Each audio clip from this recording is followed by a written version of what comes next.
Cuando hablamos de tolerancia, ¿entendemos todos lo mismo? ¿Sabía usted que antes que actuar con tolerancia, primero que todo tiene que tener un conjunto de convicciones, de principios, de ciertos valores respecto a lo cual va a practicar la tolerancia? Por otra parte, ¿qué diferencia o cuál es el límite de la tolerancia como virtud respecto del respeto, la paciencia, la prudencia o ser flexibles? Sobre estos tópicos, en particular para esclarecer qué es la tolerancia, dialogaremos con el filósofo Manfred Svensson, académico de la Universidad de los Andes e investigador asociado del IES. Encantado de saludarle. Hoy día nos toca conversar con Manfred Svensson, filósofo académico del Instituto de Filosofía de la Universidad de los Andes y también investigador asociado del IES, Instituto de la Sociedad.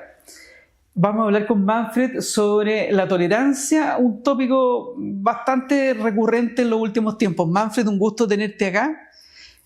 Hola a todos, muchas gracias Germán por la invitación. Oye, primero quiero que comencemos poniendo el concepto desde un ejemplo cotidiano. Dos ejemplos. Uno, que me conversaba ayer un amigo que le dije que venía a hablar sobre este tópico contigo. Me dijo, mira, sobre la tolerancia yo tengo una experiencia bastante singular, porque cuando voy con mi hija adolescente en el auto, él no se atreve a emitir algún juicio que pudiera ser sensible. Por ejemplo, decir, oye, este niño, tu amigo, está muy gordo. No me atrevo a decírselo porque me impetra de inmediato que soy poco tolerante o que soy derechamente intolerante. El otro ejemplo, para ser objetivo, se lo pedí al ChatGPT y le dije, dame dos ejemplos de tolerancia en el ámbito laboral. Y el robot me responde. Y el primero de los ejemplos, para no entrar más en detalle, dice el ChatGPT, supongamos que imagina que estamos en una reunión, en una empresa, y una persona que pertenece a una religión cuyas festividades no son reconocidas por la empresa, señala que, que tiene que ausentarse porque tiene que asistir a una festividad de esa religión. Entonces, concluye el robot, el líder y el equipo son tolerantes si permiten o facilitan la ausencia de ese miembro del equipo para que pueda asistir a su festividad religiosa. Entonces, claro, me quedan dudas de qué es lo que es la tolerancia. A mí me resulta como que es un concepto algo equívoco. ¿Qué opinas tú? Son muy buenos ejemplos para partir porque muestran en realidad dos comprensiones distintas de la tolerancia, ¿no? En un caso parece pasar por la suspensión del juicio.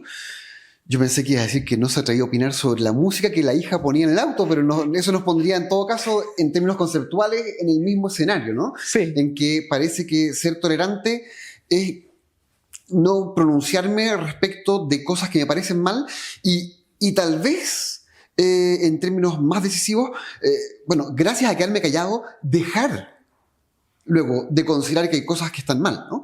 Una cosa es el paso inicial de suspender la formulación, digamos, pública del juicio y luego suspender el juicio mismo. Eso es una comprensión de la tolerancia muy ampliamente difundida, ¿no? O sea, no es raro que ese sea uno de los primeros modos de entenderla que salga a colación. Pero no es compatible con el otro, ¿no? ¿Por qué? Porque usaste la palabra permiso, ¿no? Dijiste, si los que dirigen este grupo, los colaboradores, permiten, ¿no?, esto, entonces ahí tenemos un caso de tolerancia. Bueno, el permiso descansa sobre un juicio, ¿no? Un juicio complejo, ¿no? Porque aquí, ¿qué juicio hay, no? Que es un bien que esta persona siga su conciencia, por ejemplo. Al mismo tiempo, es la aceptación de que esto nos va a generar cierta incomodidad, porque si falta un miembro del equipo de trabajo, no es indiferente esto, ¿no? Entonces, ¿qué es lo que tenemos en ese escenario? No tenemos la suspensión del juicio, sino que tenemos un juicio complejo en que se nos presentan conjunto de bienes y males y ponderamos esto de una manera que muestra que este tipo de incomodidad es algo que nos parece pertinente asumir, digamos, ¿no? Entonces, permitir en ese sentido y tolerar son conceptos que podemos tratar como equivalentes, ¿no? Yeah. Uno podría decir algo más ahí, ¿no? El que permite podría no permitir. Si es que yo soy un cristiano al que tiran a los leones en el Coliseo, y yo le dijera al león, bueno, ya, te dejo, ¿no? Que me devores, podrías decir que soy paciente, ¿no? O describir esa virtud de algún otro modo, pero no dirías que eres tolerante, porque no te queda otra, ¿no? Estás haciendo de la necesidad virtud si dices que permites al león devorarte, ¿no? Decimos que alguien es tolerante cuando podría no permitir algo, sobre lo cual tiene un juicio naturalmente, y sin embargo lo permite. Entonces parece que tiene que haber dos componentes aquí, ¿no? Juicio, o un entramado complejo de juicios, y cierto poder, ¿no? Y por eso pensamos naturalmente en los que ejercen la autoridad pública, por lo pronto, como personas en las que esta cualidad debe estar presente, ¿no? Donde hay concentración significativa de poder, bueno, es más importante que sean capaces de a veces restringirse de usarlo, ¿no? Pero al mismo tiempo hay que notar que todos tenemos algún tipo de poder, ¿no? Que la tolerancia no es solo un fenómeno que debamos vincular con el uso del poder estatal, sino que un fenómeno social, ¿no? Hay tolerancia social e intolerancia social porque todos tenemos la capacidad de restringirnos, no restringirnos en lo que se refiere a las acciones de terceros, ¿no? Claro, y ahí, a propósito de lo que acabas de señalar, es difícil a veces ver el límite claro entre la tolerancia, el respeto, la paciencia, tú la nombraste recién, la prudencia, o incluso en el ámbito todavía más frecuente, la flexibilidad. Pareciera que en las relaciones cotidianas se da como cierta ambigüedad entre ser tolerante o paciente o flexible. ¿Qué opinas tú de eso? Sí, tenemos un problema ahí porque naturalmente hay cosas que van de la mano, ¿no? Uno puede decir, bueno, una sociedad tolerante es una sociedad que también es justa, digamos, es misericordiosa, compasiva, comprensiva, etcétera, etcétera. Entonces, claro, la acumulación de términos de esta naturaleza que forman en algún sentido un conjunto tiene algo de virtuoso, que es notar que la tolerancia desde luego no puede subsistir sola, ¿no? No hay ninguna sociedad que pueda subsistir en términos de pura tolerancia. Es parte de un entramado de disposiciones, pero bueno, dentro de ese entramado es algo específico, ¿no? Y tenemos que notar exactamente qué la distinga de estas otras cosas, porque si no hacemos eso, y me parece que una parte importante de nuestros problemas actuales con la tolerancia tiene que ver con esto. Si no hacemos eso, ese trabajo de precisión, de distinción respecto de disposiciones o prácticas que están en el mismo vecindario, digamos. Si no lo hacemos, bueno, la gente no sabe qué es lo que le están pidiendo cuando le pide ser tolerante, ¿no? Y uno puede tener el temor de que le están pidiendo demasiado, y porque te están pidiendo demasiado, no accedes siquiera a la tolerancia. Entonces, claro, si yo confundo tolerancia con respeto, digamos, por ejemplo, bueno, por supuesto, el respeto interpersonal es una condición relevante para que pueda haber tolerancia, ¿no? Y en ese sentido van juntos. Pero ¿por qué es importante que yendo juntos los distingamos? Bueno, porque yo te debo respeto a ti, pero no debo respeto a cada una de tus acciones, a cada una de tus creencias, ideas, etc. Pero si estamos en un estado de confusión respecto de estos conceptos y tú me pides que yo sea tolerante respecto de tus ideas y yo entiendo que me estás pidiendo que sea respetuoso respecto de tus ideas, probablemente mi conclusión va a ser, no, yo no debo ser ni siquiera tolerante respecto a tus ideas, porque estoy tomando todo esto como un pack y yo no creo que deba respeto a tus ideas, ¿no? Y creo que efectivamente no lo debo, ¿no? O vamos viendo después idea por idea, pero, claro. Pero en principio no existe tal deber en general para toda idea de nuestros amigos, conciudadanos o lo que fuere, ¿no? Pero sí hay un deber de tolerancia, ¿no? De no creer que porque tus ideas son equivocadas tengo derecho a intervenir en tu vida usando, digamos, el poder que tengo en nuestra relación así, ¿no? Bueno, entonces es muy importante distinguir esto. Y esto es un problema de alcance colosal. Respeto es uno de los términos, ¿no? Pero uno puede pensar en otro término que circula en todas nuestras discusiones en este ámbito, que es el concepto de reconocimiento, ¿no? Y en particular en nuestros recientes procesos constitucionales, en el primero de ellos, esto era un concepto, digamos, de vasta circulación, ¿no? ¿Y por qué? Porque se trataba de dar reconocimiento a grupos que no han gozado de tal reconocimiento. Bueno, de nuevo, la precisión conceptual aquí es fundamental, y el concepto de reconocimiento no es que no sea pertinente, ¿no? Pero es pertinente para ciertos tipos de relación, ¿no? O para tratar con ciertas dimensiones de la vida humana. Y uno puede entender el concepto de reconocimiento de manera restringida, o de manera tal que lo ampliamos y lo ampliamos tanto que desplaza la tolerancia. Y parece que a todo le debemos reconocimiento, no solo a una cultura, sino a las visiones de mundo que reinen en esa cultura, por ejemplo. Y bueno, de nuevo, ¿no? Cuando se produce ese tipo de confusión, o sea, la confusión es mala por sí misma, ¿no? Pero además, ¿qué resultado esperar de esto, ¿no? Si es que estamos en un contexto en el que en lugar de existir la alternativa de la tolerancia, ¿no? Se nos empieza a poner como dos únicas alternativas, la intolerancia o el reconocimiento. Yo no sé por qué la gente cree que la opción mayoritaria va a ser entonces por el reconocimiento, ¿no? Es muy plausible que en ese contexto, en el que la tolerancia, ¿no? como una disposición reticente que conserva el juicio, pero que permite que si la tolerancia desaparece, no es nada de obvio que nos vayamos a inclinar por el reconocimiento en todos los escenarios, sino que va a haber una vuelta de la intolerancia, como por lo demás me parece evidente que estamos viendo, ¿no? O incluso pasando por la indiferencia. Es decir, que es otra actitud, claro, ¿no? Posible, digamos. Son respuestas posibles a la diferencia, pero no a cualquier diferencia, ¿no? Algunas de estas disposiciones son respuestas a la diferencia, algunas disposiciones son respuestas a diferencias que objeto. Podemos decir, la tolerancia es una respuesta a la diferencia objetada. Yo objeto cualquier cosa, ¿no? Puede ser cosas de un peso moral muy significativo, ¿no?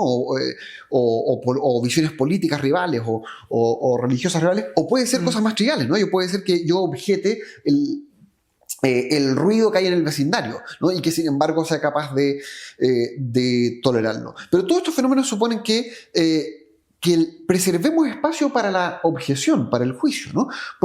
Que esto es parte de la vida humana. Hay dimensiones de la vida donde es sano, ¿no?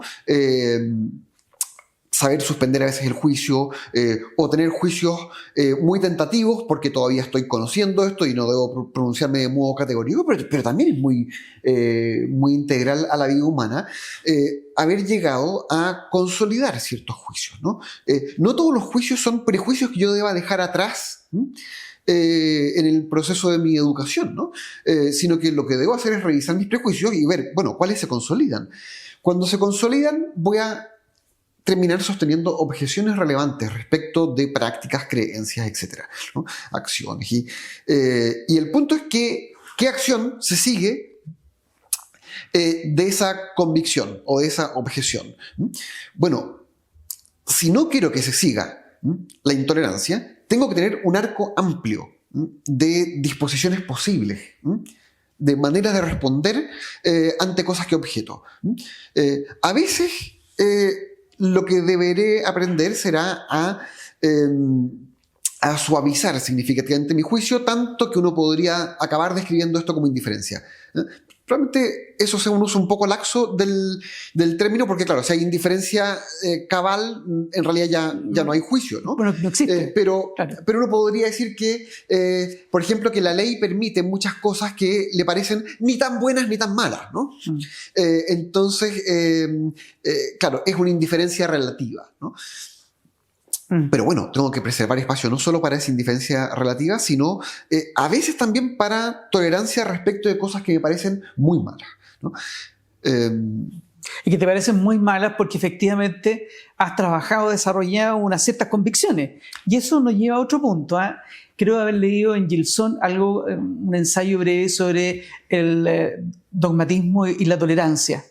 Y Gilson primero señala que la tolerancia es una virtud moral más que una virtud intelectual. Uh-huh. Y luego dice, bueno, para poder tolerar, primero tengo que tener ciertas convicciones férreas, digamos, definidas, bien establecidas, para poder decir, bueno, respecto de esto soy tolerante, lo que significa que estoy aceptando algo que sé que no es conveniente, bueno, correcto, justo, porque tengo estas convicciones, pero por alguna razón, tú argumentabas antes algo, por ejemplo, una persona, un amigo, tolero, digamos, y tolero a la persona, pero no cambio las convicciones, por así decirlo. ¿Qué te parece a ti esa perspectiva? Sí, o sea, y en nuestro lenguaje coloquial esto está más o menos bien preservado. O sea, nosotros no decimos que toleramos a nuestros amigos, sino que decimos que toleramos algunos rasgos que nos parecen problemáticos, digamos, impuntualidad o lo que fuere, ¿no? O problemas más severos, ¿no? Pero la relación de amistad misma es un bien que no describimos con el término tolerancia, ¿no? Usamos el término tolerancia para describir ciertos aspectos de la relación, porque no hay relación humana que carezca de ciertas asperezas, digamos, ¿no? Ahora, ya que aludes a Etienne Gilson, claro, hay un punto relevante que esto se nota no solo en el modo en que reflexionamos sobre la práctica en términos cotidianos, sino que toda nuestra mirada a la historia intelectual está atravesada, me parece, por la tesis contraria a la de Gilson, digamos, que una sociedad va a ser más tolerante en la medida en que sus juicios vayan volviéndose menos severos, digamos, ¿no? Claro, o sea, mínimo, o sea, claro, líquido. Tendemos a mirar como más tolerantes a aquellas tradiciones intelectuales políticas que parezcan menos tendientes a juicios morales o religiosos o filosóficos sustantivos, ¿no? Entonces, es algo de carácter muy general, pero la tradición liberal parece que cae en algún sentido bajo ese tipo de descripción, entonces asumimos que, bueno, para ser tolerante hay que ser en algún sentido liberal. Rousseau tiene esta famosa afirmación según la cual nadie puede tolerar o nadie puede convivir con gente a la que cree que Dios va a condenar. Yo creo que uno puede preguntarse, bueno, Rousseau, ¿de dónde sacas eso, no? Es perfectamente posible que personas que tienen visiones muy fuertemente encontradas, no respecto de minucias, sino respecto, digamos, el destino eterno de los seres humanos, sin embargo, sean capaces de convivir, ¿no? Entonces, eso está muy arraigado. Y por eso es muy interesante también mirar en la historia de nuestra cultura cómo han pensado sobre la tolerancia no solo aquellas tradiciones que tienden, ¿no?, a juicio menos categórico, digamos, sino que aquellas tradiciones que son filosóficamente o religiosamente más robustas, si se quiere usar un término así, ¿no? Y preguntarse, bueno, ¿no es este el caso interesante? El caso de alguien que tiene convicciones muy fuertes y al mismo tiempo es capaz de encontrar en esas convicciones muy fuertes las razones por las cuales llevar bien aquellas cosas que objeta en sus contemporáneos. Yo creo que cuando uno empieza a escarbar en la historia del pensamiento con esa pregunta en mente, lo encuentra, ¿no? Ahí podríamos volver a la paciencia, ¿no? Que es uno de los términos que apareció antes en la reflexión tuya sobre el catálogo de términos que están en la órbita de la tolerancia. Y la paciencia no es la virtud más popular hoy, digamos, no, pero es una virtud extremadamente central en dos mundos. Uno podría decir que es central en el catálogo de las virtudes de los estoicos en el mundo antiguo, ¿no? Un sabio estoico es alguien que es capaz de, digamos, permanecer firme en medio de la tempestad, digamos, ¿no? Y bueno, ¿por qué? Bueno, porque tiene fortaleza, paciencia, etc., ¿no? Hay un elenco de virtudes, entre las cuales los estoicos a veces nombran expresamente paciencia y tolerancia como sinónimos. Sí. Y luego la otra tradición, evidentemente, donde esto es central, es el cristianismo. En el cristianismo uno se encuentra con esta virtud muy arriba en el elenco de virtudes fundamentales, ¿no? Uno abre la ética de Aristóteles y no está en el corazón, digamos, del sistema moral de Aristóteles la paciencia. Uno abre La ciudad de Dios de Agustín, por nombrar una obra clásica del mundo cristiano temprano, en la primera virtud que aparece. El primer párrafo está nombrada la paciencia. Bueno, si uno sigue la historia de estos términos, ¿no?, durante los siglos siguientes, se va a encontrar que hasta el siglo XVII son, pero sistemáticamente, tratados como sinónimos, paciencia y tolerancia, en lo que se refiere a la virtud personal de la tolerancia, ¿no? En la medida en que uno está hablando de la tolerancia que puede haber entre nosotros, el sinónimo estándar es paciencia. Si uno está hablando, en cambio, de la paciencia que puede ejercer de la tolerancia que puede ejercer el gobernante, esto cambia un poco y el sinónimo que aparece ahí es permiso. ¿Por qué? Bueno, porque ahí desempeña un papel más central el componente de poder de la tolerancia, ¿no? Claro. Pero esos son los sinónimos clásicos, sí, ¿no? No es que desaparezcan totalmente en la historia posterior de la tolerancia. Yo notaba como en nuestro lenguaje coloquial parte de esto está bien preservado, pero tiende a reemplazarse por otro elenco de sinónimos. Claro. Por supuesto, claro. Tú, efectivamente, el siglo XVI y XVII probablemente sean los siglos donde más se escribió de la tolerancia. Luego el XVIII y contemporáneamente, tú has mencionado... Esto es muy, muy notable, ¿no? Google te permite jugar con estos enegramas, como lo llaman, que es donde tú puedes... explorar la presencia de un concepto en toda la literatura digitalizada por ellos. Y si tú haces este ejercicio con estos términos en las lenguas del periodo, en inglés, en latín, etc., hasta el presente, te encuentras con una curva ascendente, radicalmente ascendente, digamos de 1640 a 1690, fines del siglo XVII, posterior a guerras de religión, guerra civil inglesa, etc., ¿no? Y luego esto vuelve abajo y el siguiente pic es los últimos 30 años. El siglo XXI, siglo XX. Claro. Entonces estamos naturalmente ante una vuelta a la reflexión sobre esto, pero no sin razón, ¿no? Es una vuelta a la reflexión porque... por diversas razones, no solo por razones de historia intelectual,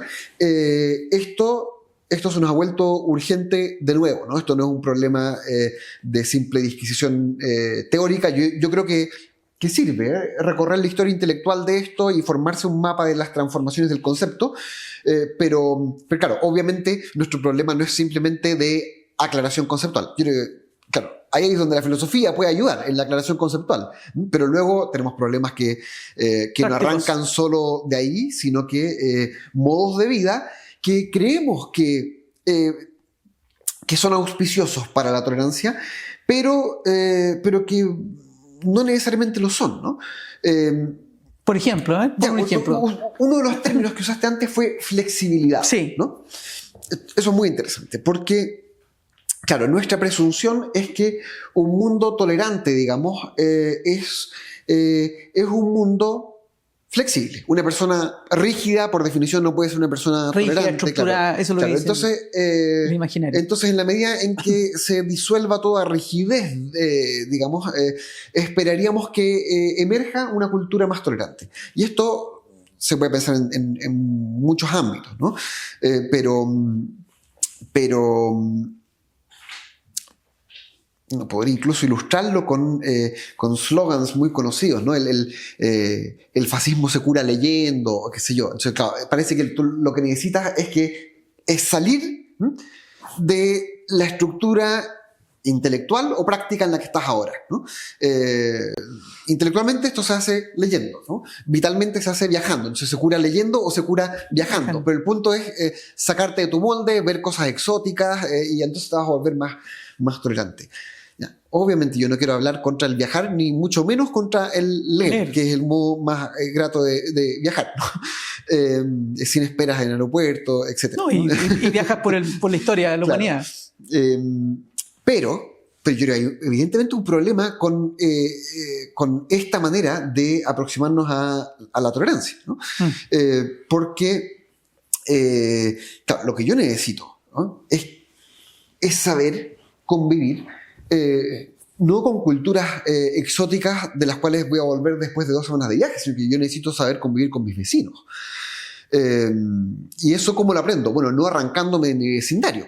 Uno podría decir, incluso una movilidad demasiado pronunciada dentro de mi país, en principio atentaría contra esto, ¿no? Cierta permanencia parece que es condición del educarse en la tolerancia, ¿no?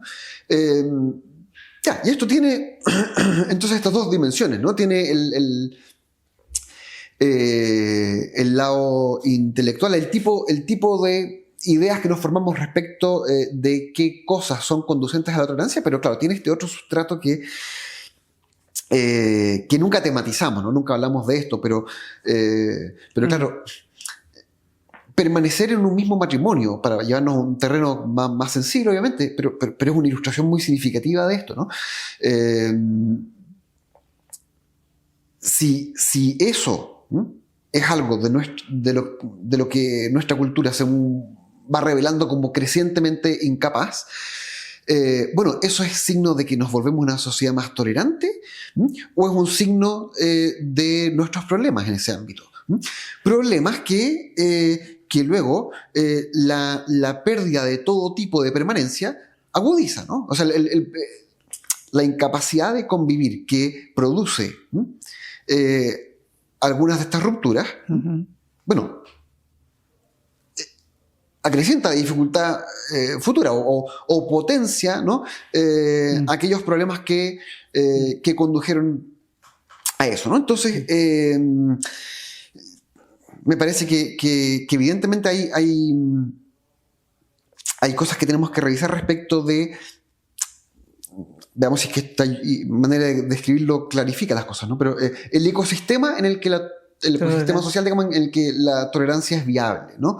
Necesitamos un concepto claro de qué es la tolerancia, pero bueno, ¿qué otras virtudes deben acompañarla y qué tipo de entramado social es el que contribuye a cultivarla, ¿no? A cultivarla. Eso es una pregunta muy decisiva.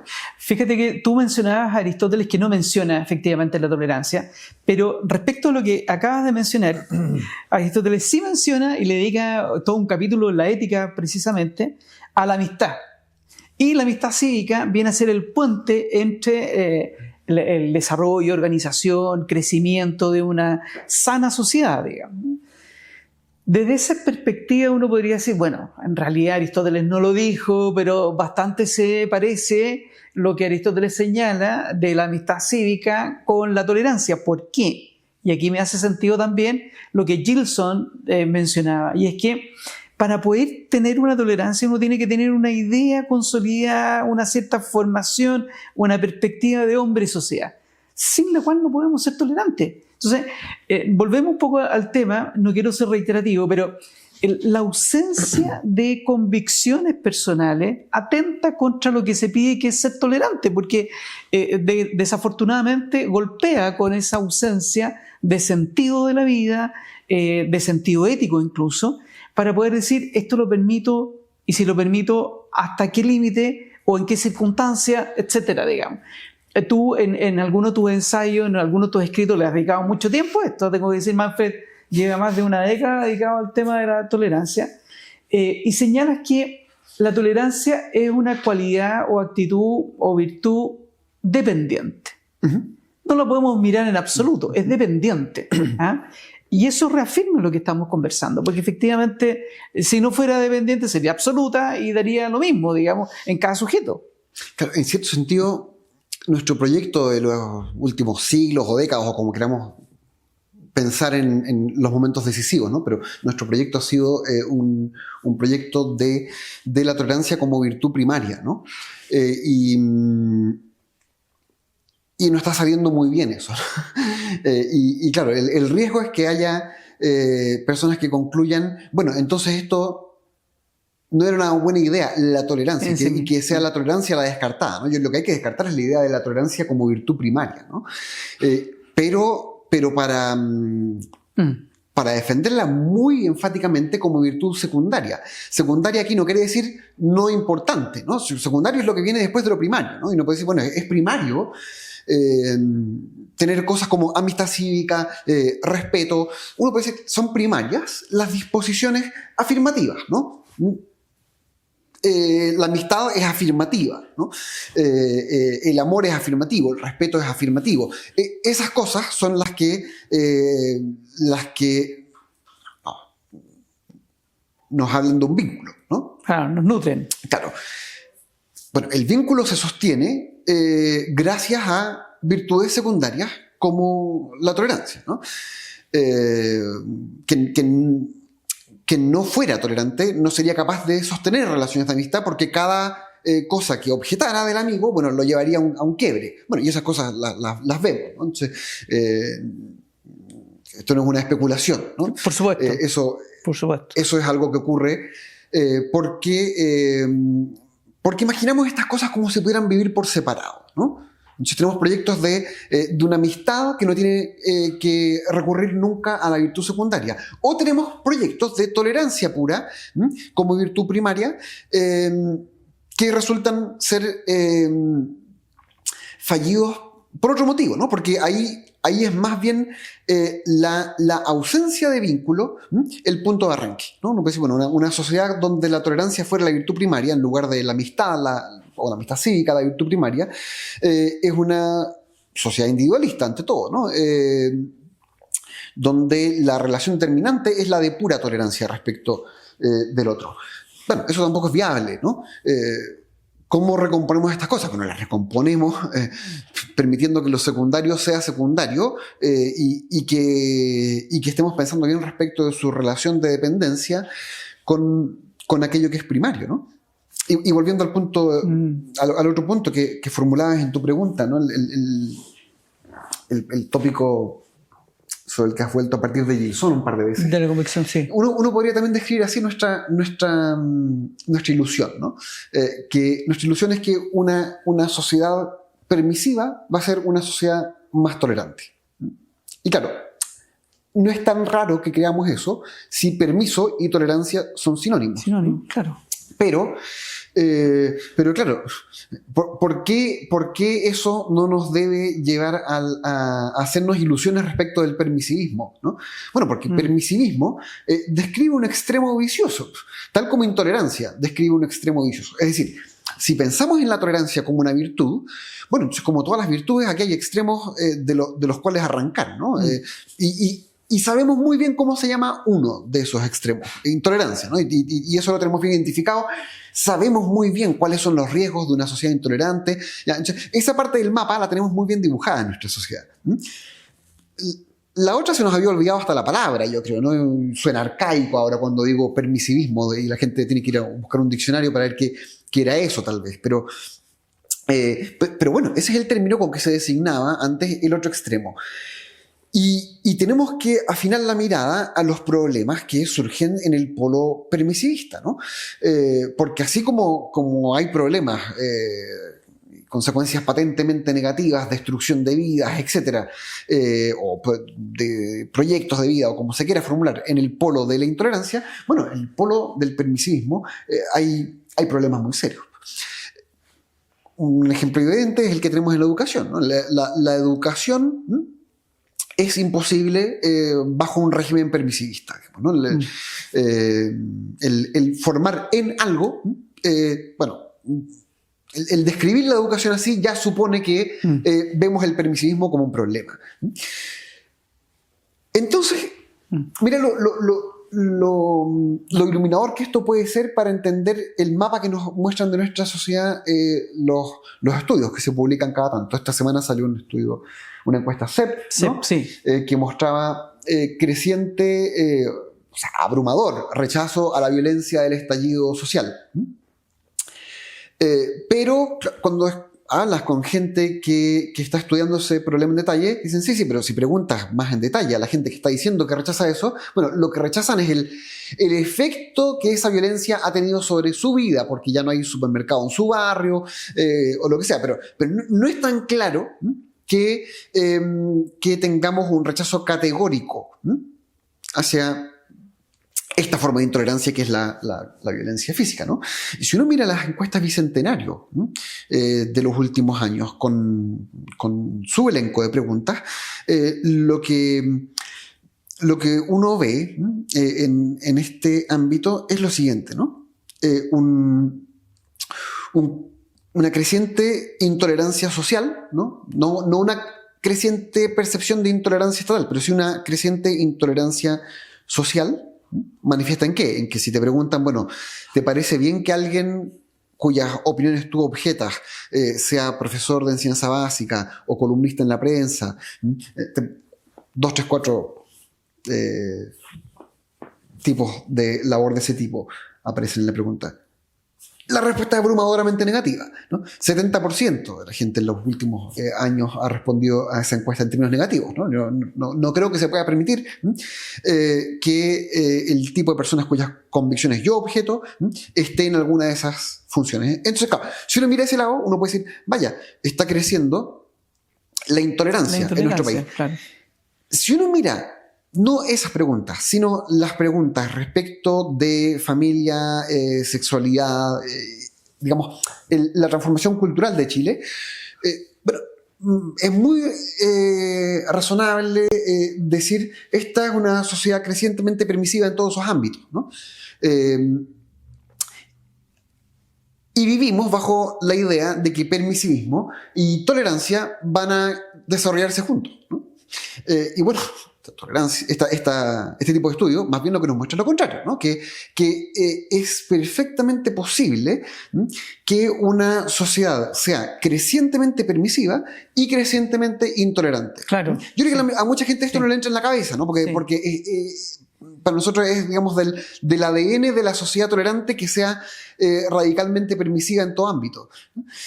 Pero no es tan raro que esas cosas choquen, porque si la tolerancia es, digamos, pariente de la paciencia, del permiso, de ese tipo de disposiciones, bueno, entonces la tolerancia supone un autocontrol, ¿no? O un dominio propio, o una autolimitación, si se quiere poner así, o una moderación, ¿no? Bueno, eso no es una disposición que la sociedad permisiva cultive, ¿no? Una sociedad permisiva lo que cultiva es que yo tengo derecho a hacer lo que me plazca respecto de cada ámbito de mi vida. Y uno piensa, no, si tú quieres formar ciudadanos tolerantes, la verdad es que vas a tener que dejar la ilusión de que el libre curso a cada uno de mis deseos vaya a redundar en una sociedad más tolerante, ¿no? Porque lo que requiere la sociedad tolerante es que seamos capaces de autodominio, de autolimitación, ¿no? Bueno, eso no significa abandonar nuestros deseos, ¿no? Pero sí significa mirarlos bajo una luz distinta de la luz bajo la cual los pone una sociedad permisiva, ¿no? Claro, y eso, ahí el riesgo, Manfred, que visualizo es que cunda por anga o por manga una ética relativista que dé, por así decirlo, sustrato al crecimiento de una tolerancia mal entendida. Porque en la medida en que todo lo medimos con el raso propio, es decir, con la medida propia, subjetivamente, entonces la exigencia a la tolerancia se vuelve menos difícil de cumplir, digamos. Tengo la impresión de que en esta mentalidad posmoderna, por mencionarlo, ha cundido en simultáneo esta ética relativista como paraguas, por así decirlo, y fomentar una no bien entendida tolerancia. ¿Qué opinas tú de esto? Sí, de nuevo, ¿no? Son parejas parejas de conceptos que tendemos a imaginar como yendo muy, muy fácilmente de la mano, ¿no? Relativismo, tolerancia, pero que un poco de examen revela como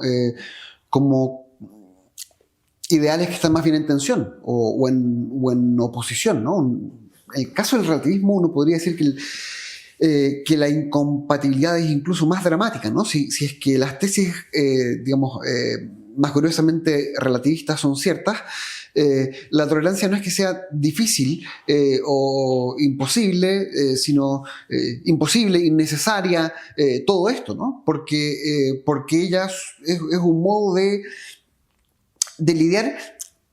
Hasta aquí no he usado este término, he usado objeción, diferencia objetada, etc. Pero hay un término más nítido para transmitirlo. Es una manera de lidiar con el mal, ¿no? Uh-huh. Y esto supone entonces que estemos en un universo moral o usando un lenguaje moral en el que hay alguna noción compartida del mal. Y supone reflexionar, por supuesto, sobre nuestra comprensión del mal. Lo primero que supone es que haya mal, ¿no? Y que hablar de bien y mal no cause escándalo, ¿no? Claro. Entonces, claro, bueno, en ese sentido, tolerancia y relativismo son incompatibles, ¿no? Digamos, porque nadie es efectivamente relativista, que necesitamos la tolerancia. La gente que se declara relativista es toda relativista selectiva, ¿no? Es relativista sobre este problema en que no quiere que nadie lo objete, pero nadie es relativista en todas las dimensiones de su vida. Entonces, ya. Pero, así como estas cosas son incompatibles, porque la tolerancia es una disposición respecto de cosas que juzgamos como malas, así como hay que rechazar entonces el relativismo para defender la tolerancia, al mismo tiempo hay que preguntarse cuál es nuestra comprensión del mal. Es decir, la tolerancia es incompatible, me parece, con el relativismo, pero no cualquier absolutismo moral se va a llevar bien con la tolerancia tampoco, ¿no? Sino que esto requiere reflexión detenida sobre cómo entendemos el mal y yo creo que solo ciertas comprensiones del mal son aptas, ¿no? Para que lo entendamos como algo que a veces tenemos que sobrellevar, ¿no? Porque alguien podría decir, bueno, ¿qué clase de virtud es esta, ¿no? La virtud de dejar que el mal siga existiendo, ¿cómo va a ser virtuoso eso? Bueno, sí, a veces puede ser virtuoso, a veces no te compete a ti erradicar todos los males, pero para entender eso hay que tener cierta noción del mal, cierta manera particular de mirarlo, de concebirlo, y bueno, de nuevo, esos son los campos en los que la filosofía sí puede hacer algo de trabajo, ¿no? Y de explicarlo, porque claro, en el ejemplo, en la vida cotidiana, la persona que dice, no, esto, ok, lo voy a dejar pasar, a pesar de que creo en esto otro, pero ocurre que en la vida cotidiana muchas personas no dan esa explicación y quedan como intolerantes. Sí. O como cerrado, o persona de suyo inflexible, porque falta algo que es clave en las sociedades, que es la comunicación. O sea, a veces se nos olvida, bueno, Aristóteles apuntó muy bien esto con la retórica, ¿no es cierto? Pero a veces se nos olvida que como somos seres sociales tenemos que usar del lenguaje como puente para poder vivir y vivir bien, vivir sanamente. Pero lo que nos ocurre, tiendo a creer yo con esto de la tolerancia, es que en muchas ocasiones en la vida cotidiana las personas no damos debida cuenta de la explicación que ameritan en muchas circunstancias la definición ante valores, ante principios o ante convicciones, digamos. Sí. Los damos por supuesto, o lo ignoramos, o somos incapaces de darnos el trabajo de explicar, digamos, racionalmente. La caracterización aristotélica del hombre como animal político es político porque tiene logos, ¿no? Porque tiene logos que uno puede traducir de variadas maneras, ¿no? Pero es importante cada una de las dimensiones de ese concepto, ¿no? Porque es político porque tiene razón, pero es político porque tiene palabra, ¿no? Claro. Y por tanto, claro, razona y delibera públicamente respecto a lo que le parece bueno, malo, justo, injusto, dice Aristóteles. Esto es las líneas que siguen a esa caracterización del hombre como animal político. Uh-huh. Y por lo mismo, creo que es fundamental el término comunicación que introdujiste ahí, ¿no? No, es decir, bueno, la sustancia de la sociedad es la comunicación, si es que el hombre es animal político en los términos en que lo pones ahí, ¿no? Y él dice, claro, no somos meramente sociales como las abejas y otros animales gregarios, que, ojo, también se comunican, ¿no? O sea, la sociedad animal tiene comunicación también, pero claro, el punto de Aristóteles es que tiene comunicación en un nivel elemental que es el nivel del placer y el dolor, ¿no? La voz. Claro, la voz. en lugar del logos. ¿Hay comunicación ahí? Sí, pero uno podría decir que no hay comprensión recíproca. O sea, hay respuesta al dolor o al placer, pero no hay el ejercicio de comprensión que caracteriza la experiencia humana, ¿no? La experiencia humana supone un tipo de comunicación más significativo. Bueno, y por eso es tan importante para este tipo de problemas que uno preserve una cultura de deliberación pública lo más diferenciada posible, ¿no? Porque cuando el lenguaje humano se degrada, ¿no? a gritos que manifiestan preferencias, ¿no? Placer y dolor, que es lo que crecientemente vemos, ¿no? Bueno, uno puede decir, bueno, aquí se va a mantener la comunicación, ¿no? Se va a mantener la comunicación en ese nivel elemental identificado por Aristóteles como no propio de los seres humanos, ¿no? Y claro, para la percepción respecto de si lo que estoy viendo en este acto puede ser descrito como tolerancia o no, o si es indiferencia o qué, es fundamental que nuestros actos sean acompañados por un dar cuenta, ¿no? De lo que nos mueve. Porque hay ciertos actos externos que uno podría decir se prestan para cualquiera de estas distintas descripciones, ¿no? Claro. Veo este acto, claro. Dejó pasar esto, pero ¿lo dejó pasar por qué? ¿Porque es indiferente, no tiene juicio sobre este asunto? ¿O lo dejó pasar porque tiene un juicio bastante consolidado y maduro respecto a esto, pero le parece que no es el momento de formularlo o que no es él la persona que debe indicar esto? Hay muchas razones por las que uno puede, hay muchas razones buenas y muchas razones malas por las que uno puede dejar pasar, ¿no? Algo que identifica como malo. Bueno, pero por lo mismo no es indiferente el hecho de que uno comunique cuáles son las razones que acompañan el acto, ¿no? Eso es lo que creo, efectivamente. Y claro, esto también es importante porque a veces una posición minoritaria a la defensiva puede estar tolerando, ¿no? Las cosas que ocurren en la cultura dominante y con razón, porque le compete ser tolerante. Pero si se queda esa cultura o tradición moral, religiosa, política, lo que fuere, si se queda callada, ¿no? Entonces no está contribuyendo a ese clima de tolerancia, ¿no? Sino que está contribuyendo a generar condiciones bajo las que se vuelve ilegítimo hablar, ¿no? De tal problema, ¿no? Me parece que bueno, lo correcto es decir, miren, esto que es dominante hoy en nuestra cultura, lo vamos a tolerar porque a veces a uno no le queda más que tolerar ciertas cosas, pero las razones, ¿no?, que nos mueven a orar así, las razones que nos llevan a objetar esto y las razones que nos llevan a luego a tolerarlo son estas. Bueno, si uno describe las cosas así, uno está siendo, digamos, un agente normal, sano de una sociedad tolerante. Claro. Si uno tolera, pero no acompaña esto de palabras que explican la posición en la que uno está, yo creo que uno está contribuyendo no a la tolerancia, ¿no? Exacto. Sino a eventual futura intolerancia, sí, respecto de la posición que uno creía defender, ¿no? Así lo veo. Fíjate que así lo veo y que gran parte de los problemas políticos que uno puede advertir no solo en nuestro país, sino que a nivel global, digamos, pero también en nuestro país, y gran parte de lo que uno podría decir la mediocridad de la política actual, tiene que ver también con esta ausencia reflexiva, razonada y comunicada, dialogada con los ciudadanos, digamos, ¿no? Porque en definitiva pareciera que se gobierna a través de eslogans, de dictámenes y no se sabe con qué tipo de racionalidad, pero que obligan a la gente a aceptar simplemente, ¿ah? Y ahí hay un juego en que bajo el paraguas de la tolerancia o la intolerancia, bueno, se termina acabando con lo más, diría yo, sensible de la sociabilidad y de la sanidad social. Porque si la tolerancia juega un rol, me parece a mí, lo es precisamente para que la sociedad o la convivencia social sea más sana. Sí, sí. Y yo creo que de nuevo eso nos lleva de regreso a la importancia de mirar la tolerancia dentro de un entramado mayor de problemas, ¿no?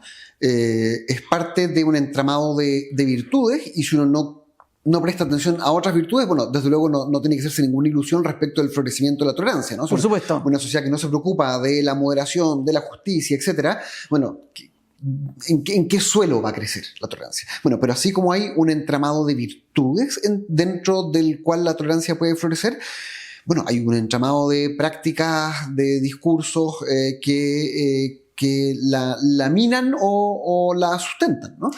¿Dirías en ese sentido que la ausencia o falta de desarrollo de virtudes primarias y la ocurrencia de antídotos hacen que la tolerancia tenga cada vez menos espacio? Si te entiendo bien. Efectivamente, ¿no? Sí. Y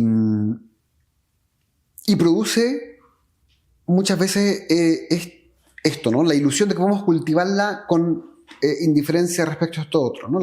El discurso recurrente sobre la importancia de la centralidad, respecto a la importancia de la tolerancia, al mismo tiempo que minamos las condiciones de la tolerancia, me parece que lo que termina produciendo es frustración o resentimiento incluso contra la tolerancia, ¿no? Porque aparece entonces como este gran ideal de nuestra sociedad del que tanto hablamos, pero que es manifiestamente hipócrita, porque la sociedad que habla de esto es una sociedad crecientemente intolerante.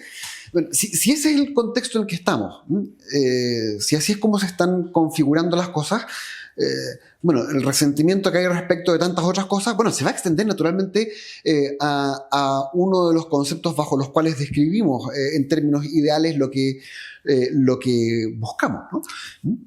Fíjate que, llevándote a otro plano, hoy día el problema en los colegios pareciera ser un creciente conflicto entre los alumnos, lo que llaman mala convivencia escolar.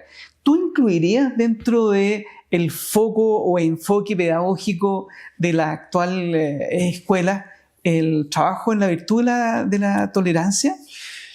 ¿Te parece importante hacerlo? ¿O crees que ya uno de adulto debiera tratar de ponerla en práctica? Tal vez muy tarde el colegio. Porque esto tal vez así con la mayoría, lo digo un poco en broma, ¿no? Porque obviamente no hay que cultivar desesperanza respecto de lo que se puede hacer en la educación, ¿no? Pero aquí, digamos, la mirada de Aristóteles respecto de todas las virtudes es que aquí lo que no se hace muy, muy, muy temprano, en términos de formación del carácter, es muy difícil corregirlo después. ¿Y por qué? ¿Por qué le parece a Aristóteles que esto es así? Porque no cree que la formación moral sea fundamentalmente cosa de discursos. O sea, no cree que sea fundamentalmente cosa de ir a clases de ética, ¿no? No es cosa de ir a clases de ética como sanción después de que cometí una falta como adulto, y tampoco es solución a nuestros problemas morales tener más clases de ética en las escuelas, ¿no? De nuevo, estas cosas pueden ser buenas, ¿no? Pero son buenas si es que hay una tierra que permita que esto sea fértil. Y esa tierra es hábitos, afectos bien formados muy temprano, ¿no? Y modelos de... Claro. Y vivimos en una serie de ilusiones respecto de lo que puede hacer la educación en el sentido de la educación formal, ¿no? Entonces, nuestros problemas políticos tendemos a pensar, pero realmente lo que hay que hacer es meter más educación cívica en los colegios. La educación cívica fundamental, uno puede decir, es que la gente tenga políticos que sirvan en algún sentido de modelo, ¿no? Si yo veo líderes políticos que me hablan mucho de la importancia de la democracia y luego se comportan de manera puramente instrumental respecto a democracia y les causa horror y riesgo para la democracia cualquier triunfo de sus adversarios, lo que yo aprendo es a despreciar la democracia, y eso no se soluciona con clases de educación cívica, ¿no? Entonces, cuando aparecen estudios sobre cómo están los estudiantes de nuestro sistema escolar hoy en Chile, en Latinoamérica, en el mundo, en sus afectos respecto a la democracia, lo que vemos es el reflejo de esto, ¿no? Pero sacamos la conclusión equivocada de que, bueno, a esto hay que inyectarle más clases de educación cívica para solucionarlo. Bueno, en la formación moral nos pasa lo mismo, ¿no? Vemos este tipo de diagnóstico del que hemos estado conversando hasta ahora y claro, nuestra tendencia a querer hacer algo al respecto nos impulsa a pensar, bueno, ¿y si le metemos más clases de ética? No, lo que necesitamos es un modo de conducir la vida en los espacios escolares y antes de la llegada a los espacios escolares que lleve a que uno descubra que es un bien saber sobrellevar males, ¿no? Porque no es que la tolerancia sea un mal menor, ¿no? A veces la gente conceptualiza esto que hemos conversado sí, como si la tolerancia fuera un mal menor y tuviera yo que acostumbrarme a tener entre los distintos rasgos de carácter que tengo un rasgo que es un mal pero un mal menor. No. Es un bien saber sobrellevar el mal, ¿no? Por tanto, es una virtud. Bueno, ¿cómo descubro que es una virtud? Bueno, porque, de nuevo, ¿no? Vi gente que vivía así y noté lo bien que le hacía a mi comunidad más inmediata, familia, barrio, escuela. Me trataron así. Claro, vi esto, ya, y luego, por supuesto, la educación formal sí tiene algo que hacer, ¿no? Que esto me haga sentido, ¿no? Que yo lea cosas, ¿no? que iluminan, ¿no? Por qué esa experiencia que tuve es algo que vale la pena continuar replicando, ¿no? Y que me ayuden eventualmente en etapas más avanzadas de la educación a captar por qué eso requiere esta comprensión específica de la tolerancia y no cualquier uso vago del término. Entonces, claro, si me dicen debemos empujar a una mayor presencia de la tolerancia en la educación en este sentido, bueno, sí, ¿no? Pero si tengamos simplemente más discursos sobre la tolerancia. Claro, una asignatura. Claro, o objetivo transversal, que se hable de la tolerancia en todas las materias. Disparate, ¿no? O sea, porque lo que hace es que se vincule en la cabeza de los estudiantes la tolerancia con una serie de experiencias en su vida escolar actual que más bien reflejan lo contrario, ¿no? Entonces, si junta estas cosas, le va a parecer un rasgo de la sociedad hipócrita, ¿no? Que se declare como tal y que se venda como tal y se publicite como tal nuestra sociedad y va a acabar, yo creo, despreciando eso como virtud. Entonces, claro que hay que buscar ver cómo esto es parte de la educación, pero en un sentido muy cuidadosamente elaborado, ¿no? Uno podría decir que incluso esto es antes una materia que nos obliga a pensar qué es educación, ¿no? Porque la tolerancia, entendida en términos permisivistas, como comentaba antes, hace la educación imposible, ¿no? Y uno podría decir que incluso un teórico de la tolerancia que la piense así y que siga esto hasta sus últimas consecuencias, debiera llegar a esa conclusión, ¿no? Que aunque paradójicamente partió pensando que hay que educar en la tolerancia, la idea misma de tolerancia como la entiende lo va a llevar a la idea de que no hay que educar porque es intolerante educar. Claro. Si es que uno entiende la tolerancia como ausencia de convicciones, etcétera, etcétera. Exacto. No, hay harto trabajo que hacer respecto de qué entendemos bajo educación y qué entendemos bajo tolerancia para no llegar a ese tipo de conclusiones.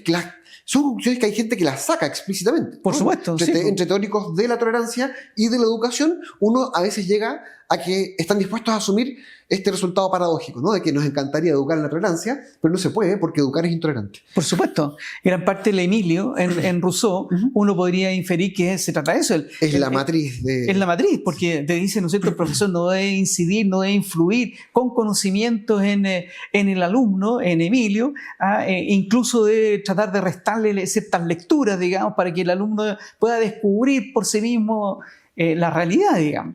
Claro, si uno lo lleva al extremo, quedamos en esa desnudez humana que nos plantea Rousseau. Bien, agradecemos mucho a Manfred Svensson por habernos ayudado a reflexionar sobre este concepto, este tópico tan relevante en los tiempos que corren, la tolerancia. Muchas gracias. Muchas gracias, Fernando. Oye, pasó volando el tiempo, Manfred.